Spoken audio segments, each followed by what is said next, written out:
का बहुरूपिया प्रधानमंत्री ये कहता है कि बेटी बचाओ और बेटी पढ़ाओ का नारा देता है। आज उसी देश के अंदर हमारी माँ बहनों की इज्जत लूट ली जा रही है, उन्हीं के स्तनों को छुआ जा रहा है, उन्हीं के योनि पार्ट को टॉर्चर किया जा रहा है और लोगों के सामने उसका गैंग रेप किया जाता है। हमें याद दिलाना होगा कि देश के बहुरूपिया प्रधानमंत्री ने प्रधानमंत्री से पहले बनने से पहले इन्होंने मंगेरी लाल के हसीन सपने दिखाए थे कि अच्छे दिन आएंगे, काला धन आएगा, 15 लाख रुपया आएगा, हर लोगों को रोजगार मिलेगा, हर साल युवाओं को 2 करोड़ रोजगार देंगे और हर गरीब को पक्का मकान मिलेगा, जो हवाई चप्पल पहनता है उसको हेलीप्लेन पे उड़ाएंगे। लेकिन इस 9 साल बीत जाने के बाद इस देश की सत्ता से ये सवाल पूछते हैं कि तुमने जो वादा किया था 2 करोड़ लोगों को नौकरी देने का, उसका क्या हुआ?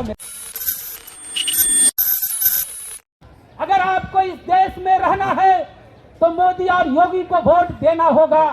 हम इस दौर में युद्ध पार्लियामेंट लगा रहे हैं जब लोकतंत्र पर हमला हो रहा है, जब संविधान की धज्जियां उड़ाई जा रही है।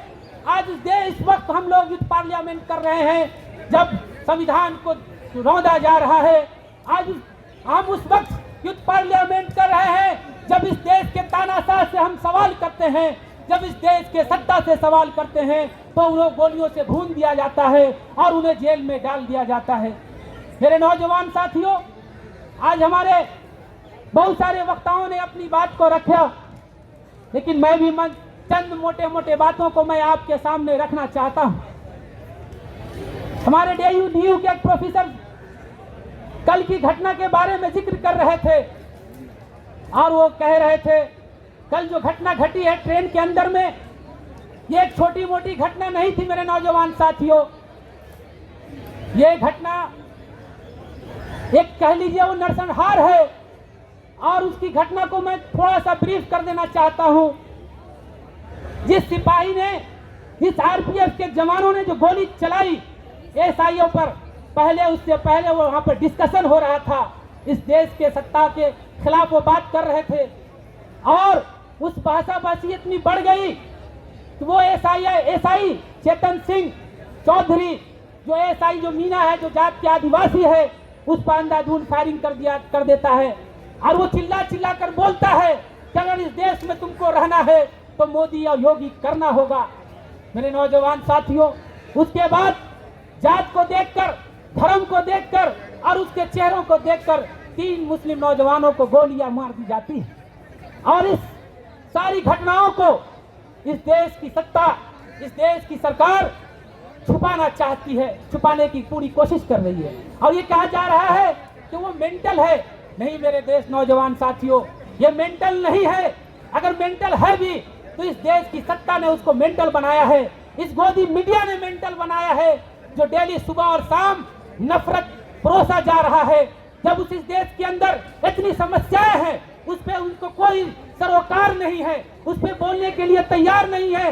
वो सुबह से शाम तक सीमा हैदर की बातों को चलाया जा रहा है कि सीमा हैदर कब आई, सीमा हैदर कैसे आई, उनको कैसे बुलाया गया। उसके अलावा इस देश के अंदर कोई मुद्दा नहीं है मेरे नौजवान साथी।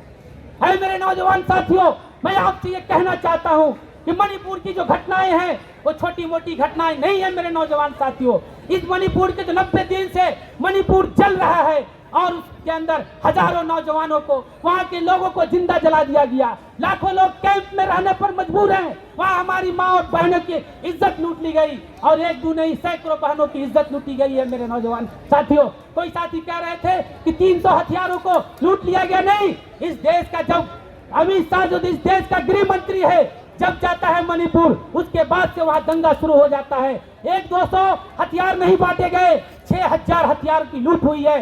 6000 हथियार वहां के आतंकवादियों के हाथों में दे दिया गया कि तुम किस तरह से वहां के दलितों पर, वहां पर ईसाई समुदाय को, लोगों को कैसे मारोगे। वो खुली छूट इस देश का, ये अमित शाह और देश का प्रधानमंत्री दे रहा है मेरे नौजवान साथियों। और जो हमारी माँ बहनों के साथ इज्जत लूटी गई, वो एक दिन की घटनाएं नहीं है। आपको याद करना होगा मेरे नौजवान साथियों, वो घटनाएं गुजरात दंगा से शुरू होता है आप जानते हैं उस वक्त देश का मुख्यमंत्री कौन था, उस देश वक्त गुजरात का मुख्यमंत्री कौन था, उस वक्त गृह मंत्री था कौन था। आज वही देश की सत्ता में बैठा हुआ इंसान है मेरे दोस्तों। और वही लोग हैं जिन्होंने बिल्किस के साथ क्या हुआ, आज वही लोग हैं जो कठुआ में आसिफा के साथ क्या हुआ, आज वही लोग हैं हथरस की बेटी के साथ क्या हुआ, आज वही लोग हैं जो मणिपुर के घटना को अंजाम दे रहे हैं मेरे दोस्तों। है मेरे नौजवान साथियों, ये छोटी मोटी घटनाएं नहीं है, ये इतनी बड़ी घटनाएं हैं जो विचलित कर रही है, दिल को तड़पा रही है, दिल के जज्बात के अंगारे दहक रहे हैं। इस देश के अंदर,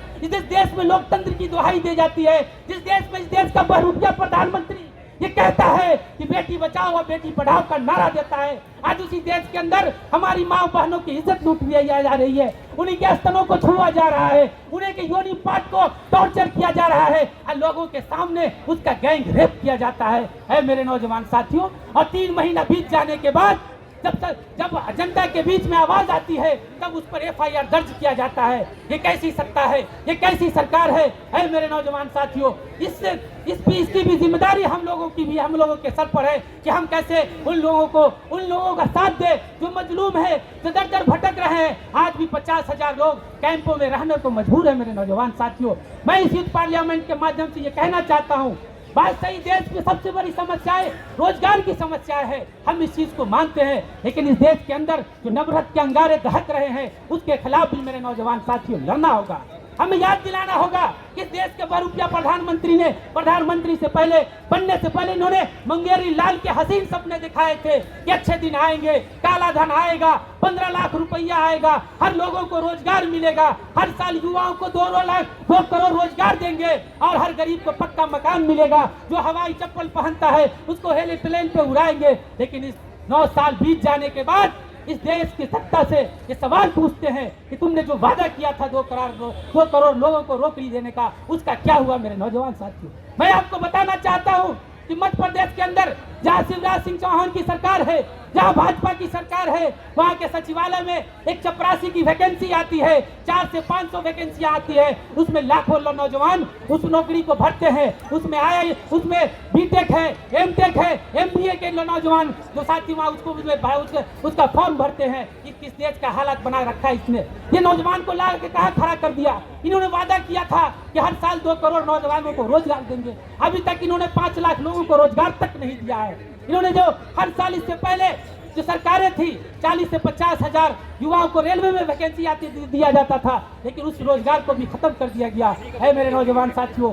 मुद्दाएं बहुत है, सवाल बहुत है, इस तानाशाह से हमें सवाल करना होगा, क्योंकि जब आप रोजगार की बात करेंगे तो हिंदू मुसलमान की बात करेगा, जब आप रोजगार की बात करेंगे तो शमशान कब्रिस्तान की बात करेगा। हमें इसके गुमराह में नहीं आना होगा। हम 2024 में हम गांव में जाकर, हर देश के कोने कोने में जाकर इनकलाबी नौजवान सभा यूथ पार्लियामेंट लगाएगा और उस देश के तानाशाह से ये सवाल करेगा कि तुमने जो 2 करोड़ रोजगार का वादा किया था वो रोजगार कहाँ है। हम तुम्हारे नफरती भाषाओं में नहीं आएंगे, हम तुम्हारे इस बंटवारे की राजनीति में नहीं आएंगे मेरे नौजवान साथियों। हमें इस बात को लेकर जाना होगा, क्योंकि आज देश खतरे में है, आज संविधान खतरे में है, आज संविधान को रौंदा जा रहा है। हमें यह तय करना है कि देश संविधान से चलेगा कि मनुवाद से चलेगा। इसलिए हम ये कहना चाहते हैं मेरे नौजवान साथियों, हमारे कंधे पे बहुत बड़ी जिम्मेदारी है। मैं इन सब बातों को मैं अपनी बात खत्म करना चाहता हूँ इसी शेर के, है मेरे हमनसीब तू कहीं और चल, अब इस चमन में हमारा गुजारा नहीं। बात फूलों की होती तो सह लेते, अब तो कांटों पे भी हक हमारा नहीं। जब इस देश को लहू की जरूरत पड़ी सबसे पहले गर्दन हमारी कटी, फिर भी कहते हैं यह ले चमन, ये चमन हमारा है तुम्हारा नहीं। इनकलाब जिंदाबाद, RYA जिंदाबाद।